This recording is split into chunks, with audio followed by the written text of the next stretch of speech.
Vamos, Chile Class presente.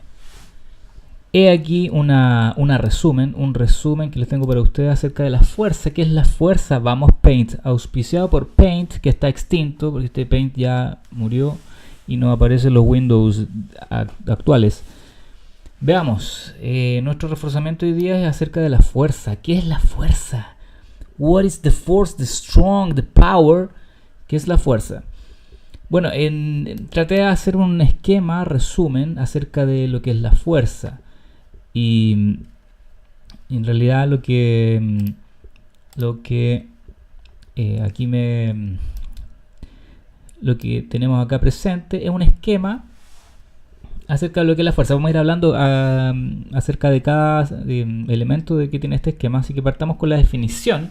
Esto vendría siendo la definición de fuerza. La fuerza es una interacción. La palabra interacción engloba todo lo que es fuerza, ya que la fuerza es una interacción. Ojo con las frases cuando comúnmente se habla que, por ejemplo, un tractor tiene fuerza, una máquina tiene fuerza, una persona musculosa tiene fuerza. La fuerza no se tiene, ojo con eso. La fuerza no es una propiedad de los objetos, ¿ya? Sino que es una interacción y por lo tanto necesitas dos, necesitas un par, ¿ya? Necesitas un par para que la fuerza se produzca y se manifieste. Y dentro de esa interacción siempre hay un traspaso, una transferencia de energía. Por ejemplo, tú golpeas algo, un pedazo de madera, entonces tú le estás transfiriendo energía a ese trozo de madera. Ya tú pateas el balón, el pie le transfiere energía al balón, ¿ya? Entonces hay una transferencia de energía, ¿ya? Entonces es una interacción, primero que todo, ocurre entre pares y hay una transferencia de energía, ¿ya? Esa es la idea. Y no es una propiedad de los objetos, aquí no lo anoté acá, pero para que lo tenga presente. No es una propiedad de los objetos, como por ejemplo otras magnitudes que sí son propiedad de los objetos, como por ejemplo la masa, la temperatura. Esas son cosas que son propias de los objetos. La fuerza no. Aparece por lo menos entre pares, ¿ya? Tipo de fuerza.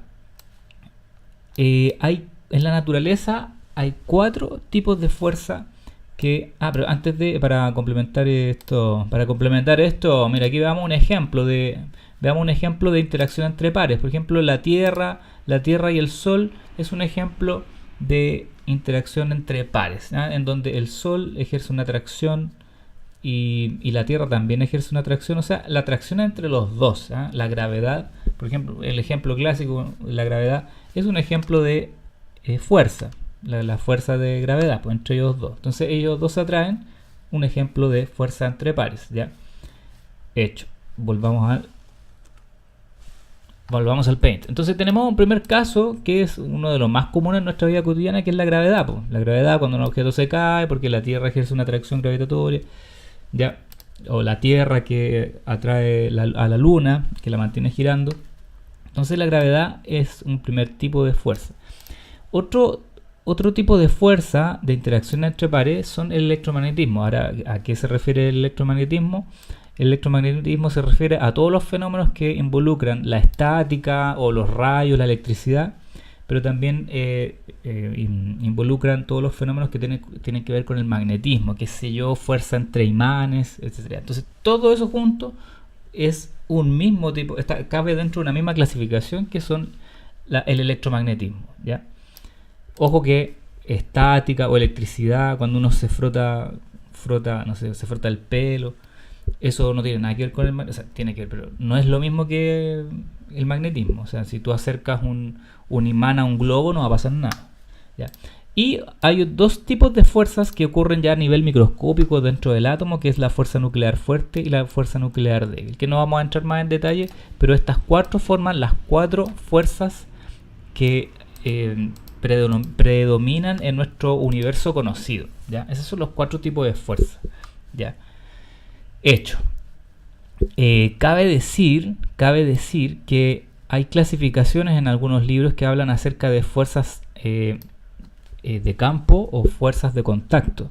Es una clasificación que a mi parecer no es tan acertada, debido a que, por ejemplo, las fuerzas de contacto son a distancia también, ya que, por ejemplo, tú que estás sentado quizás viendo este vídeo ahora, tú no estás tocando la silla, tú no estás tocando la cama, qué sé yo, o no estás tocando el piso. Cuando tú caminas por la calle no estás tocando el piso, porque hay una separación entre los átomos de tu zapato y los átomos del piso.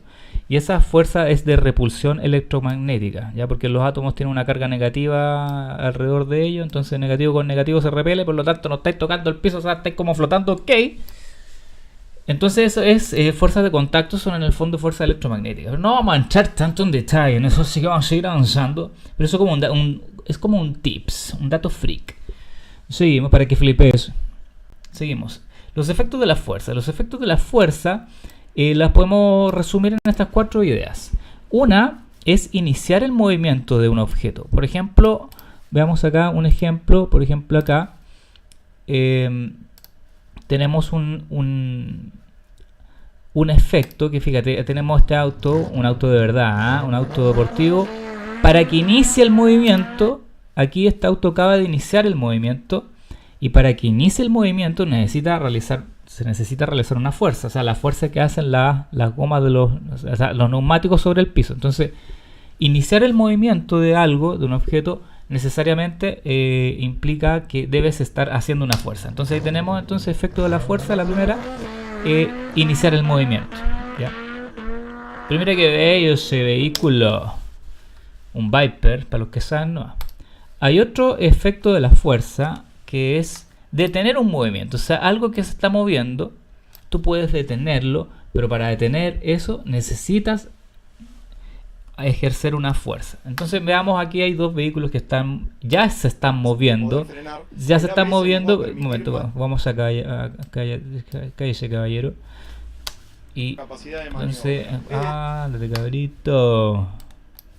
Ya. Entonces, volvamos acá. Entonces, fíjate, estos vehículos se están moviendo. Y para detener el movimiento necesitas ejercer una fuerza. Y esa fuerza la hace el freno. También en este caso el neumático con el piso. Entonces, detener algo que se está moviendo necesitas aplicar una fuerza. ¿Ya? Ahí tenemos el otro efecto de la fuerza. Ahora, otro efecto interesante que tienen las fuerzas es curvar el movimiento. Un movimiento que supongamos que iba rectilíneo, curvar, cambiar la dirección del movimiento necesariamente implica la acción de una fuerza. Entonces, por ejemplo, tenemos aquí un vehículo que está en una curva. Mientras está doblando, tú estás curvando su trayectoria, estás cambiando la dirección. Por lo tanto, en este momento necesariamente tiene que haber una fuerza actuando hacia adentro de la curva. En ese momento está actuando hacia adentro, ahí está doblando, todavía está actuando hacia adentro la fuerza. Y si sigue recto, ya en las partes laterales no hay fuerza, ¿ya? Entonces, si el auto se está moviendo y ya ahora sigue recto, es porque a los lados ya no está actuando fuerza. ¿Ya? Entonces, mira, ahí también tenemos, si el auto dobló, es porque actuó una fuerza y de hecho se siente el auto, o sea, no se siente, el auto se ve que está como un poco para el lado. Claro, porque por inercia tiende a irse hacia allá, pero es porque las ruedas hicieron una fuerza hacia adentro. ¿Ya? Entonces, otro efecto de las fuerzas es que pueden curvar las trayectorias del movimiento. Y otra es la deformación. Por ejemplo, acá tenemos, ¿dónde está? Acá. Mira, las fuerzas pueden deformar. ¿Por qué no se mueve esto? Ahí sí, fíjate, la fuerza puede deformar un objeto. Ahora, por ejemplo clásico, un resorte, un elástico, una plasticina que tú aprietas, cambia su forma. Si cambia la forma es porque necesariamente está actuando una fuerza. Entonces ahí tenemos 4 situaciones. Ahí tenemos el amortiguador cambia su forma porque actúa una fuerza. Ahí están los efectos de la fuerza. Entonces lo podemos resumir en esos 4, ¿ya? Iniciar el movimiento, detener el movimiento, curvar una trayectoria o desviar una trayectoria y producir deformaciones en los objetos. Las fuerzas se pueden medir. ¿Con qué se miden? El instrumento de medición se llama dinamómetro, ¿ya? Y un dinamómetro es veamos acá, un dinamómetro es una especie de resorte graduado, o sea, tiene numerito, entonces tú puedes saber mira, ahí tenemos un dinamómetro.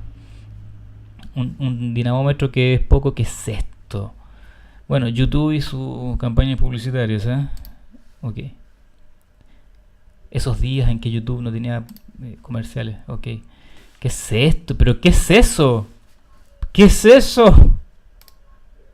Esto totalmente en vivo. Ahí tenemos el dinamómetro. Aparece el dinamómetro, por fin. Ya, mira, aquí tenemos un dinamómetro, ¿cierto? Hay un resorte adentro, entonces tú ejerces una fuerza y una deformación.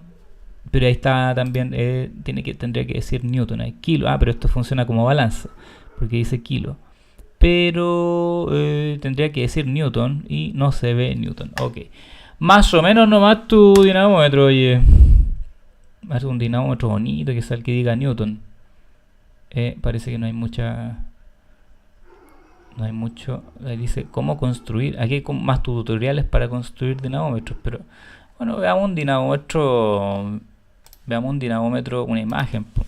Dinamómetro, imagen. Ahora yo creo que así era mejor, ok. Mira, ahí tenemos un dinamómetro.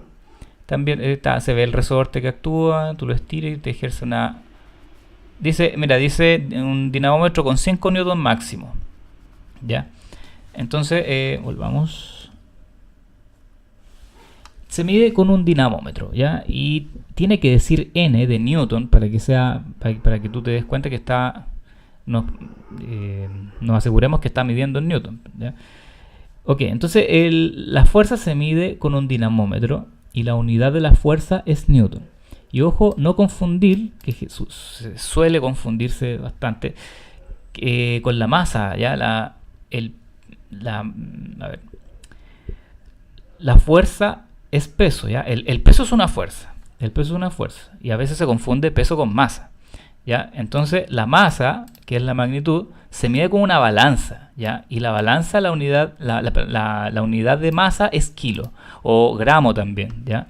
Entonces, ojo, ahí hacemos una comparativa. Entonces la fuerza se mide con un dinamómetro y la unidad es Newton. En cambio la masa se mide con una balanza y cuya unidad es el kilogramo. ¿Ya?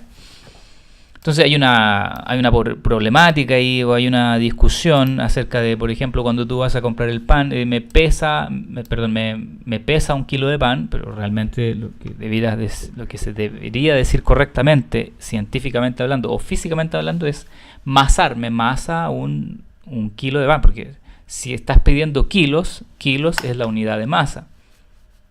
Kilos es la unidad de masa. Por lo tanto, el pan lo pones en una balanza. O sea, estás pidiendo masar.